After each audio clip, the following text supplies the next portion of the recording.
preparador físico do Guarani, e na última semana nós nos apresentamos, nós iniciamos um processo aí de avaliar os nossos atletas, eles ficaram aí sob os cuidados dos fisioterapeutas, dos médicos, dos fisiologistas, para que eles pudessem, através das avaliações, nos trazer um respaldo físico para a gente poder iniciar os trabalhos, fazer a prescrição, fazer ali a periodização do treinamento. Lembrando que todos os atletas eles foram testados, então a gente já iniciou as atividades ontem, incluindo algumas avaliações que já foram ditas previamente. A gente vem tentando seguir o protocolo desenvolvido pela Federação Paulista e pela Federação e pelo Guarani, um protocolo que foi muito bem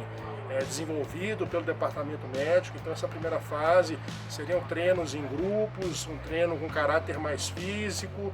para o atleta tentar aí nesse período se readaptar, essa readaptação neuromuscular, e a ideia é que nas próximas semanas a gente consiga progredir esse trabalho, incluindo trabalhos com bola, aumentando um pouco mais o volume, a intensidade das cargas aí.